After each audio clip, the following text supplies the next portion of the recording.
To continue on episode number 1, very important information as far as injury prevention, so that you don't do anything that you shouldn't do. You never want to swing against what the body does. So you'll notice in the shoulders, the first thing I want to talk to you about is how the shoulders function. You can see this bone here called the clavicle, right? Connected from the shoulder joint back to the rib cage, all right? So the shoulders only have 20 to 30 degrees of mobility individually, all right? So when you take your grip and you put your hands on the club, now both arms are connected in front of you, that 20 degrees turns into 5 degrees. So where does the 90-degree shoulder turn come from? You're going to see that in a lot of golf articles. Well, if I put my club on my shoulders and I turn my shoulders, well, I didn't turn my shoulders, did I? I turned my rib cage and my pelvis like we saw in episode 1. So my pelvis and rib cage are turning. Now, you notice how my legs are turning with this. So if I resist in my legs and I don't allow the legs to move, then what happens is my arms are going to crash immediately into my rib cage because the shoulder movement isn't there.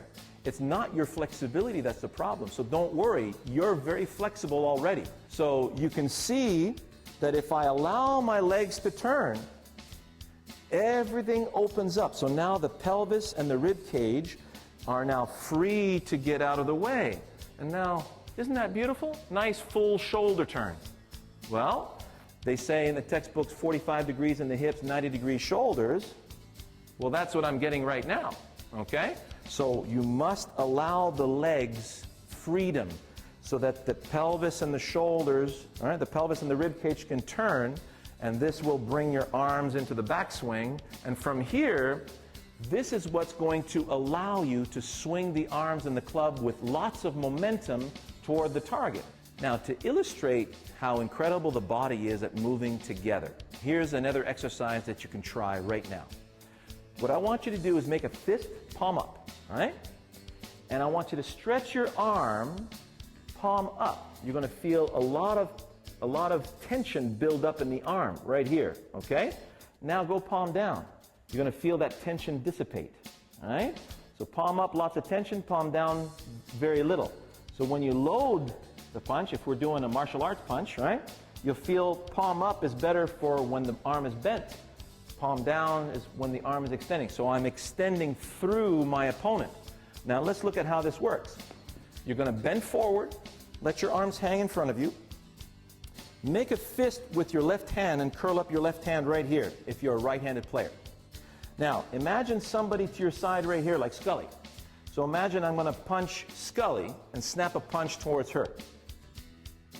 So you notice the only way to get to Scully is for my right side to get out of the way. You will feel right there, as you extend your punch to the side, your right side will need to move first. If it doesn't, you get a pec full of bicep, right? This is it. You get collapse. So the right side moves out of the way to have full access to the target. This is how your backswing works. This is what I want you to be aware of, all right? You take your grip and your posture, and what I want you to feel, there are two different ways that you can feel as you're coming through the golf shot. One of them is a forced and pushed, shoved movement through the ball that requires a lot of effort. And the other one is an effortless, powerful whipping action or a swatting action, right? It feels like there's a lot of snap in the swing. Well, if you feel the push or the shove, it just means that you did not complete your backswing. So allow the body to get out of the way even more. Allow the arms to get up into the backswing so that you can feel that it's going to be easy for you to whip the golf club with authority, okay? So that's what I want you to be aware of the next time you go out. You get a nice grip, a nice balanced posture, feel balanced, and then see if you can whip the club with effortless power. And we'll see you in the next episode to help you out there.